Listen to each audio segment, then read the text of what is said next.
नमस्कार दोस्तों, सनातन मार्गदर्शन चैनल में आपका स्वागत है दोस्तों। दोस्तों, आज की कहानी बहुत ही प्रेरणादायक है और बहुत ही दिल को छू लेने वाली है। तो प्लीज़ 5 मिनट का टाइम निकाल कर कहानी को पूरा सुनिए और थोड़ा-सा ध्यान दीजिए अपने बुजुर्गों पर, अपने माता-पिता पर।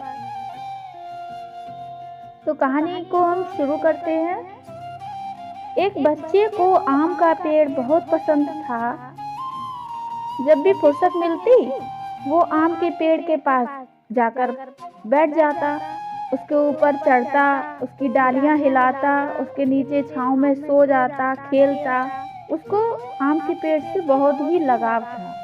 तो जिस तरीके से उस बच्चे को आम के पेड़ से लगाव था, उसी तरीके से आम के पेड़ को भी बच्चे से लगाव हो गया था।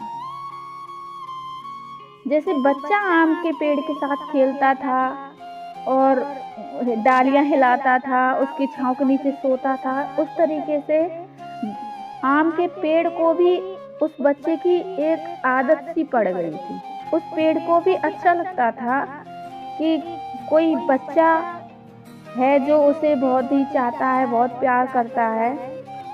बच्चा जैसे जैसे बड़ा होता गया, वैसे वैसे उसने पेड़ के पास आना कम कर दिया। कुछ समय बाद तो बिल्कुल ही बंद हो गया। आम का पेड़ उस बच्चे को याद करके अकेला रोता रहता। एक दिन अचानक उस पेड़ ने उसी बच्चे को अपनी तरफ आते हुए देखा और पास आने पर पेड़ ने उस बच्चे से कहा, "तू कहाँ चला गया था रे? मैं रोज तुझे याद करता था। चलो आज फिर से दोनों खेलेंगे।" बच्चे ने आम के पेड़ से कहा, "अब मेरी खेलने की उम्र नहीं है, मुझे पढ़ना लिखना है, लेकिन मेरे पास फीस भरने के पैसे ही नहीं हैं, तो मैं कैसे पढ़ूं लिखूं?" पेड़ ने कहा, "तू चिंता मत कर, तू मेरे सारे आम तोड़ के ले जा और बाजार में बेच दे। इससे जो पैसे आएंगे, उनसे अपने स्कूल की फीस भर देना।" तो उस बच्चे ने ऐसा ही किया। आम के सारे फल उसने तोड़ लिए और उनको बाजार में ले जाकर बेच दिया। उन्हीं पैसों से फीस भर दी और पढ़ने लिखने लगा। उसके बाद वो कभी दिखाई ही नहीं दिया। आम का पेड़ उसकी राह देखता रहता। एक दिन वो बच्चा फिर आया और कहने लगा, तब वो थोड़ा बड़ा हो गया, "अब मुझे नौकरी मिल गई है, मेरी शादी हो चुकी है, मुझे मेरा अपना घर बनाना है, इसके लिए मेरे पास अब पैसे ही नहीं हैं।" आम के पेड़ ने कहा, "तू मेरी सारी डालियां काट ले, उससे अपना घर बना ले।" तो जो बच्चा था ना, वो बड़ा हो गया था, तो वो युवा हो गया था। उस व्यक्ति ने सारी डाली काट ली और काट के लेके चला गया। आम के पेड़ के पास अब कुछ नहीं था। वो अब बिल्कुल बंजर हो गया था। कोई उसे देखता भी नहीं था, क्योंकि उस पे ना अब आम लगते थे और ना ही अब उससे छाया मिलती थी। तो अब उसे कौन देखे?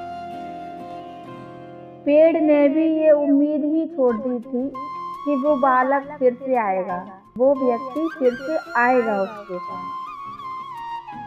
काफी टाइम के बाद एक दिन अचानक से एक बूढ़ा आदमी उस आम के पेड़ के पास आया और बोला, "शायद आपने मुझे नहीं पहचाना। मैं वही बालक हूँ जो बार बार आपके पास आता और आप हमेशा अपने टुकड़े काट कर भी मेरी मदद करते थे।"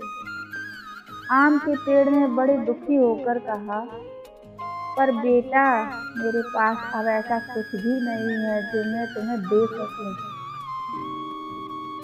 तो उस बूढ़े इंसान ने कहा, आंखों में आंसू भरकर, "आज मैं आपसे कुछ लेने नहीं आया हूँ, बल्कि आज तो मैं आपके साथ जी भर के खेलना चाहता हूँ। आपकी गोद में सर रखकर सोना चाहता हूँ। इतना कहकर वो आम के पेड़ से लिपट गया और आम के पेड़ की सूखी हुई डाली फिर से अंकुरित हुई। दोस्तों, वो आम का पेड़ कोई और नहीं, हमारे माता पिता हैं। दोस्तों, जब छोटे थे उनके साथ खेलना अच्छा लगता था। जैसे जैसे बड़े होते चले गए, उनसे दूर होते चले गए। पास भी तभी आए जब कोई ज़रूरत पड़ी। जब हमारे सामने कोई समस्या खड़ी हो गई तो हम लोगों को माँ बाप की याद आ गई। दोस्तों, आज भी कई माँ बाप उस बंजर पेड़ की तरह अपने बच्चों की राह देख रहे हैं। तो मेरी विनती है, जाकर उनसे लिपटिए, उनके गले लग जाइए। फिर देखना वो वृद्ध अवस्था में भी उनका जीवन फिर से अंकुरित होते हैं। तो दोस्तों, आपसे हाथ जोड़कर प्रार्थना है, यदि ये कहानी अच्छी लगी हो तो इसे ज़्यादा से ज़्यादा शेयर करिए, ताकि किसी की औलाद सही रास्ते पर आकर अपने माता पिता को गले लगा सके।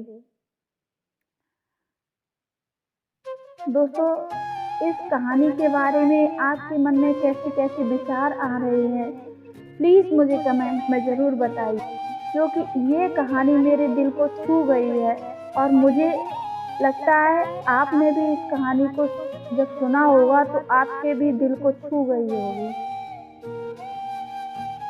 तो फिर मिलती हैं फिर अगली कहानी के साथ, एक ऐसी ही कहानी जो दिल को छू जाए। धन्यवाद दोस्तों।